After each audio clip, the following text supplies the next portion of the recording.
Hey everyone, welcome back to the channel. Today we're going to talk about Apple, a little bit of due diligence, just some key things to understand about the business before kind of diving deeper into it and building out any financial models or making any investments. So we'll cover some of the big things here. First, if you're not familiar with Apple, right, it's the largest company in the world with a market cap just a little over $2 trillion. They design, manufacture, and market smartphones, computers, tablets, wearables, accessories, and then they sell a variety of complementary services.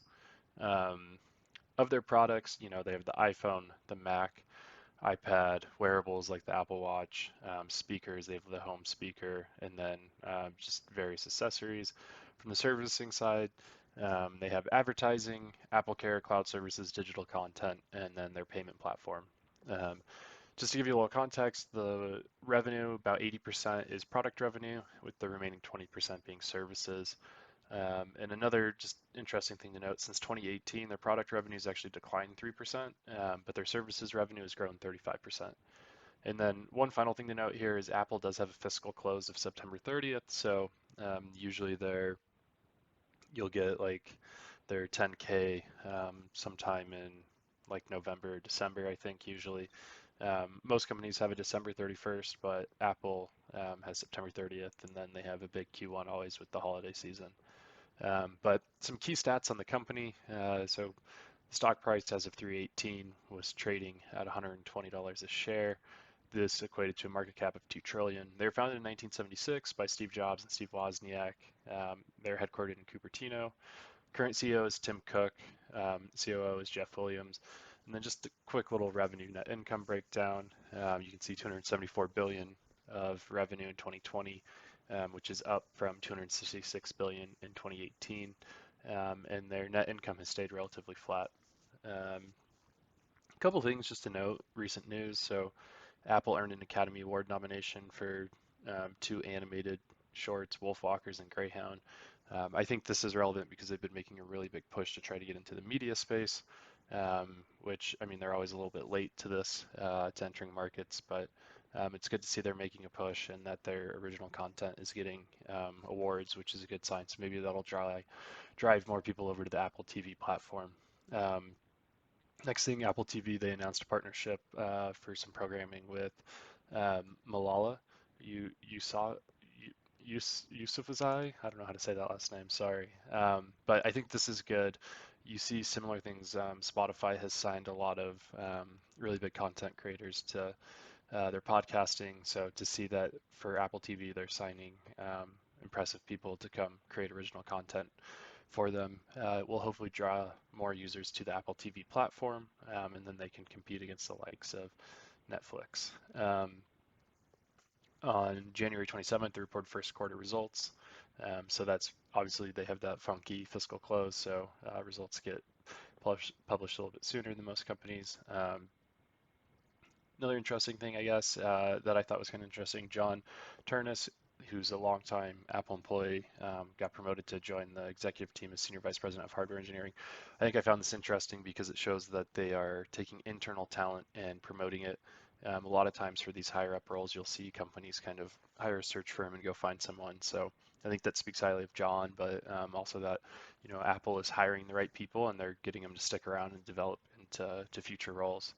And then the last thing to note, back in early January, Monica Lozano joined the Apple Board of Directors.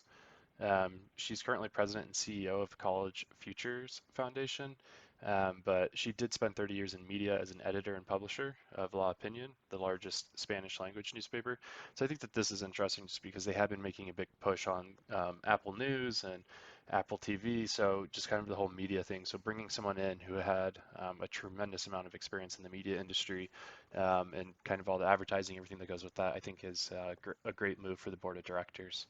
Um, and the last thing we'll touch here is just some key growth drivers that I think. I think obviously the first one is their media. I mean, and this is kind of all encompassing. They have Apple TV, they have Apple Music, and they have Apple News. They were kind of late to the party on all of these. It feels like they were the first one with iTunes, and then they let Spotify just like get huge, and then they kind of tried to make an attempt to get back into it. But if they can continue producing high quality content and drawing subscribers, obviously this becomes a reoccurring revenue model. It's very, very lucrative and profitable for the company. And for a company this size, they're always looking for new ways to drive revenue. So it'll be interesting to kind of follow the media aspect because I think that could be kind of the key to long-term success at Apple. Next one is just product revenue, right? They have to continue to iterate on the iPhone every year, um, and they have to draw customer demand. Um, and I think we've seen them do a good job. They've started. I think they have multiple models now at different prices, which is great. So now they're capturing kind of the lower end, the middle, and the higher end with all their different versions. I think the phones now range from like 600 to 1500 or something like that. Um, so just continuing to be able to, you know what I mean, when 80% of your rev of $275 billion of revenue is, you're talking 200, what, probably almost $200 billion of product revenue a year, and I would guess most of that is iPhone. So being able to continue to, even if it just slowly bleeds out while you replace it with other things, is going to be huge. Next one is regulations. So this is something that's been in the news a lot lately. I think it was like Epic Games and then Spotify and a few other people were filed a lawsuit against Apple because Apple takes a 30% cut for anything purchased in the App Store. And they're claiming it's like a monopolistic practice, and they have nowhere else to sell their thing. And Apple argues, well, we provide the platform and the user base through our phones, so we should be able to get a cut of anything you develop to be used on our platform. So it'll be interesting to see how that all plays out, but just thinking about future regulations that might impact Apple, especially with how large they are in big tech, and they're very strong on data privacy for consumers. Um, so I know the U.S. government has had issues with that in the past, where like Apple won't even unlock the phone of a terrorist. So it'll be interesting to see going forward how the government tries to impact Apple depending on who's in charge in the U.S. And the last thing, and this is kind of more of a long shot, just something that would be interesting. But their cloud business, right? Like they have iCloud, and every user of an iPhone gets so many gigabytes for free a month, and then they can upgrade. Um, and this is a spot that is very profitable and very competitive, and all the big tech is in it except for Apple on the consumer or on the business side. So, you have Microsoft Azure, you have Google Cloud, you have Amazon Web Services. They all have these huge cloud businesses that are huge growth drivers that have really increased the valuations of those companies. So it'd be interesting to see if Apple ever tried to pivot just from the consumer cloud business into more of the business side. So I think that would be an interesting to keep an eye on, see if they make any key hires that have big cloud backgrounds, anything like that. But that could be a potential for, could be a big growth driver. And there's a few other things like there's the rumor of the Apple Car and all of that. And while those products are all exciting and interesting, the margins on producing an automobile really aren't that great. So while it would be cool to see, I don't know if it's necessarily kind of would be the best thing for the business from a profitability standpoint. But yeah, this is just kind of a quick little recap of Apple and some things to think about as you're doing your due diligence on the company and learning more about it. If you have any questions or comments, feel free to leave them below and I'll respond. Thanks so much.